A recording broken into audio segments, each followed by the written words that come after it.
ऐसे महापुरुष को ढूंढा जाने लगा जिनको क्रोध आता ही नहीं है। अब क्रोध किन्हें नहीं आएगा? जिनमें काम नहीं है। तो जो अकाम है, निष्काम है, वो कौन होते हैं? आप्तकाम। ये आप्तकाम कौन होता है? जो ज्ञानी पुरुष है।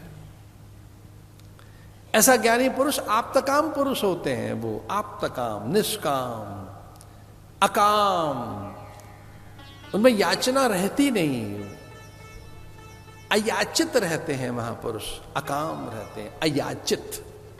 देखिए सन्यासी के लिए एक बात कही गई कि वो अयाचित रहे, याचना ना करे। याचना तभी हो जब कोई यज्ञ याज्ञ की बात है, लोकोपकारी कार्यों की बात है, अन्यथा स्वयं के लिए वो अयाचित रहे, क्योंकि योगक्षेम की व्यवस्था वो करता ही है। दधीच के पास पहुंचे, प्रणाम किया, देवगुरु बृहस्पति साथ गए इंद्र के। बड़ा काम करो तो बड़े लोगों को साथ लेके जाओ, ये भेद की बात बताई हमने। दूसरों का संग लो, बड़े लोगों का साथ लो, अच्छा काम करने जा रहे हो, माता पिता का आशीर्वाद लो, गुरुजनों को संग में लो, देवताओं को संग में लो, घर से अकेले मत निकलो। जैसे ही बड़ा काम करने जा रहे हैं तो पहले देवताओं को प्रणाम कीजिए कि आप हमारे साथ चलें। गुरुजनों को मन से साथ लो, हमारे साथ चलो। इष्ट देवता, कुल देवता, ग्राम देवता का आशीर्वाद लो, गुरुजनों का संग लेके चलो।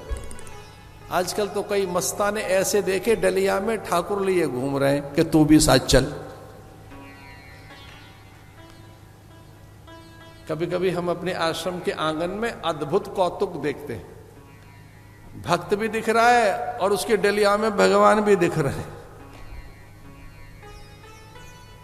तो भक्त को देख के तो प्रसन्नता, भक्त को प्रणाम करेंगे, बेचारे के पुण्य क्षीण होंगे, पर भगत की बैठी डलिया में ठाकुर जी को नमस्कार है।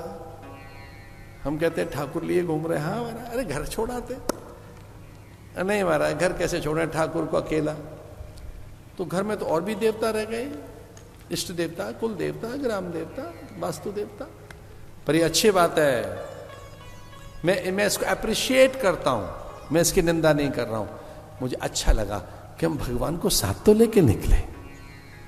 संबल है ये, साहस की बात है। ऐसा आप कर रहे हैं तो गलत नहीं है, अपने साथ भगवान को लेके चल रहे हैं। प्रतीकात्मक है, एक सिंबॉलिक आश्रय है। अरे ठाकुर हमारे साथ है भाई, अच्छी बात। इंद्र ने कहा मेरे गुरु साथ चलेंगे, मैं अकेला नहीं जाऊंगा। गुरु जी को मनाया, गुरु जी आप साथ चलो।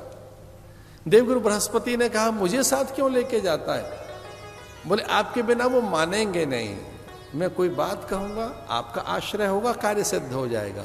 क्योंकि मुझे कोई विफलता हुई, मैं कोई योजना ना बना पाया, मैं युक्त कोई बात नहीं कह पाया, तो आप संभाल लेंगे। इसे देवगुरु बृहस्पति को साथ लेकर गए इंद्र और दधीच को मनाया कि आप अपने प्राण त्यागें और दधीच से अस्थियां मांग लें। दधीच ने पूछा मैं प्राण कैसे त्यागूं? बोले संघ के सामने चले जाइए, आपको आहार बना लेगा।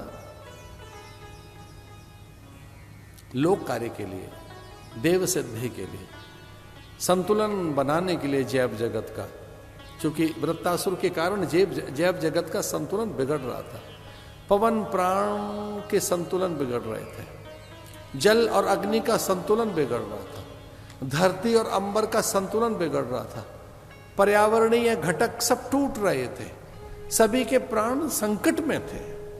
अन्न में अन्नत तो नहीं रहा, जल की सत्ता क्षीण होने लगी थी, पूरी धरती पर विकृति पैदा हो रही थी, और उसके नाश के लिए अगर दधीच की अस्थियां चाहिए तो मैं तैयार हूं। दधीच ने कहा पर मरूं कैसे? क्योंकि मेरी अस्थियां लेनी है तो ले लो। पर इंद्र ने कहा कि हम तो आपका वध नहीं करेंगे, आप मरिए, प्राण त्यागिए। कैसे? हिंसक पशुओं के पास जाओ। शेर के पास चले गए दधीच, और सिंह ने जब गुरु को निकट आया देखा तो गुरु के पैरों के तलवे चाटने लगा सिंह, चूमने लगा वो, गुरु की परिक्रमा करने लगा, बैठ गया वहीं पर। दधीच ने कहा कि अब कैसे मरे, ये तो हमको मारता ही नहीं।